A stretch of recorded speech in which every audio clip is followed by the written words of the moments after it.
social networking sites like Facebook and MySpace that conservatives use. Conservatives use these sites to link to one another and spread information and organize movements. But you have to have an account on these social networking websites. That may be one down point.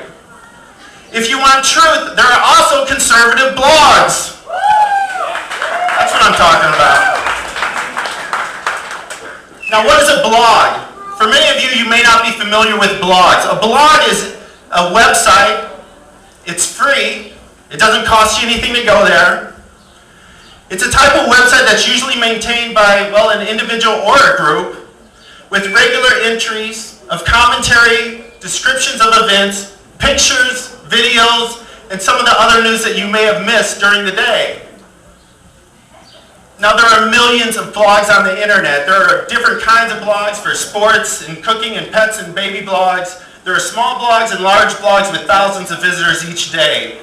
But blogs are a tremendous resource of information for conservatives. It was the blogs that broke the Dan Rather story, that brought down Dan Rather. It was the blogs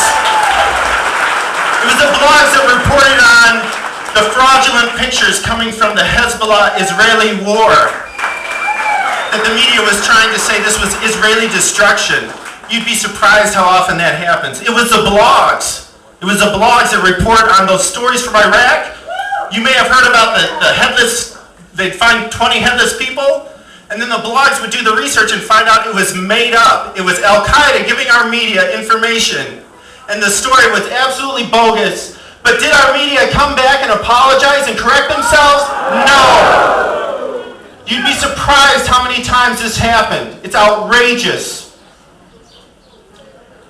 There are several terrific national and local blogs. Several of the speakers today have their own blogs, and Darren Morley from Reboot Congress put together a list today that you can take home with you of local blogs. So it's what we're calling our little conservative black book. So you can pick one of these up around today, which gives you some resources that you can find some information, conservative information. Another way to get linked is with Twitter. And you've probably heard a lot about that with the Iranian revolution that's going on right now. It's a free networking and microblogging service that enables its users to send and read each other's updates known as tweets.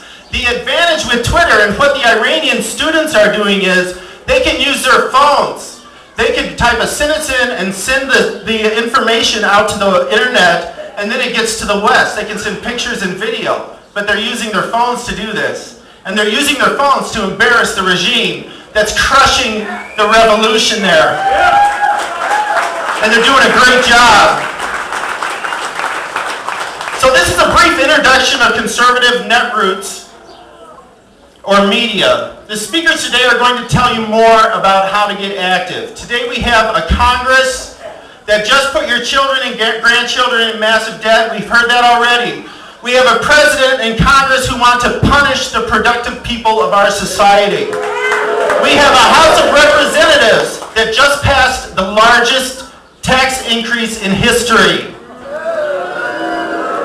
We have a president who is siding with Marxist regimes, who's attacking our allies, and who wants to hold talks with the killer Iranian regime. We can no longer be silent, but we must be informed. I got this message yesterday. I want to read it to you in closing. It was from a reader on my blog. He says, "The second Civil War has begun today, Jim, and Governor Palin was our Fort Sumter. Time to fight back. We certainly saw what the media did to her. We can no longer, as conservatives, stay quiet as our country's foundation is destroyed, as our country's riches are plundered, as our country's children are forced into socialism or slavery to the state. Now is the time to get active. Now is the time to fight back." God bless you all for being here. And on this 4th of July, God bless America. Thank you. Thank you, Jim. And I just want to point out one little observation before our next speaker.